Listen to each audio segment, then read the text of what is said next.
Seattle recognizes caste discrimination. South Asians travel with a system of inequality. Perhaps that can change.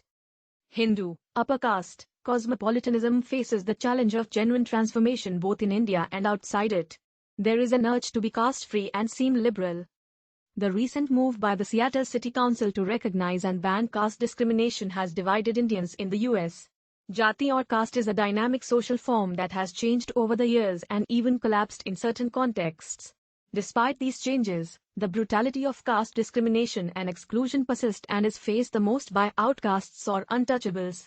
Caste has bound Indian civilization for ages and, simultaneously, produced a stable and hierarchized society that cherishes inequality. In contemporary times, it produces insidious and sophisticated forms of prejudice and patronage. These are not limited to rural spaces but travel to urban and even the most seemingly cosmopolitan realms. Following the brutal rape and murder of a scheduled caste woman in Hathras in 2020, I received a strange invitation from a media house, asking me to write about my personal experience and perspective. The invite read, "Do you think you could write for us on the caste issues that are at play in Hathras, adding your personal experience and perspective? We'd be happy to offer you 8,000 rupees for this piece." As a sociologist, I'm hardly required to write about my personal experiences and definitely never told to do so. Apparently, a well-meaning upper caste colleague from the engineering faculty at IIT had shared my caste contact and this brilliant idea with the media house.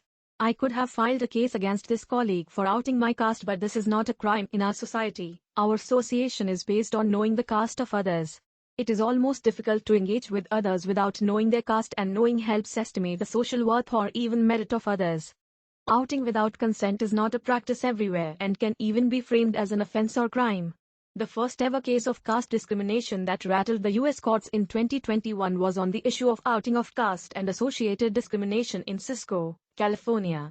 In that case, a Brahman colleague, also a fellow IITian, outed the caste of a subordinate, normalized his lesser worth and caused his downfall at work. John Doe, a pseudonym for the victim, challenged his upper caste supervisors and filed a lawsuit. The investigations conducted by Cisco are said to have found evidence of caste discrimination. Cisco, however, filed for dismissal of the case on several grounds, including one that insisted caste and ethnicity are not protected classes under the Fair Employment and Housing Act in the U.S. Now, the City Council of Seattle has become the first to recognize and ban caste discrimination in the U.S. Kshama Sawant, an upper caste of Indian origin and member of the council, affiliated with Socialist Alternative, piloted this important piece of legislation. The council voted to add caste to the city's anti-discrimination laws, and the ordinance defines caste as a system of rigid social stratification characterized by hereditary status, endogamy, and social barriers sanctioned by custom, law, or religion.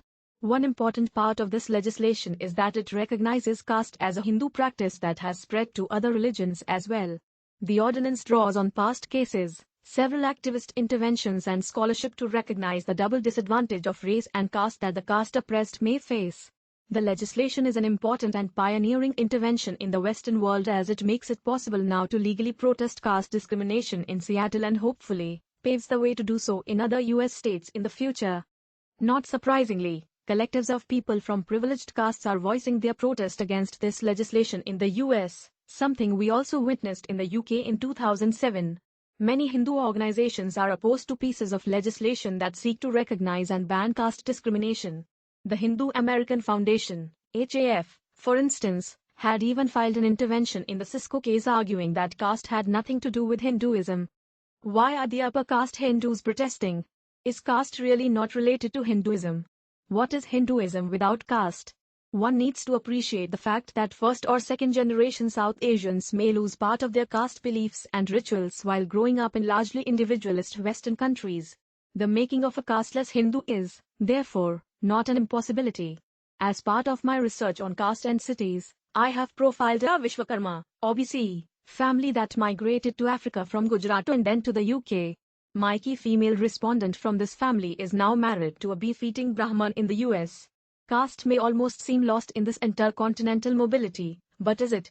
The female respondent shared how Garba festivities continue to be organized along caste lines in the UK, and that her family members were very proud and happy that she had married a Brahman and not the Muslim friends she used to hang out with. Beef eaters may still seem untouchable unless they are Brahmins. Caste may wither partly and simultaneously flourish wherever people from the Indian subcontinent go. B.R. Ambedkar almost prophetically observed close to a century ago, practically, caste, is an institution that portends tremendous consequences. It is a local problem, but one capable of much wider mischief, for as long as caste in India does exist, Hindus will hardly intermarry or have any social intercourse with outsiders, and if Hindus migrate to other regions on earth, Indian caste would become a world problem. How else does one explain the proliferation of caste associations in North America? Take, for instance, the Brahman Samaj of North America, which claims to be the largest organization of Brahmins with an impressive presence across Canada and the US. The sole objective of this association is advancing their own cultural and social identity. A caste-less cosmopolitan Hindu is dystopic, and maybe caste without caste discrimination is a misplaced utopia. Hindu, upper caste, cosmopolitanism faces the challenge of genuine transformation both in India and outside it. There is an urge to be caste-free and seem liberal. However, Hindu cosmopolitanism encourages a soft cosmopolitanism where the urbane individual may be able to realize his/herself only when they root themselves in caste. Such a realization of self in contemporary times continues to value a degree of caste closure as an ideal, and cosmopolitanism here is against alterity, spontaneity and genuine dialogue, something that Kshama Sawant in Seattle attempting to practice. The writer is professor of sociology, IITB,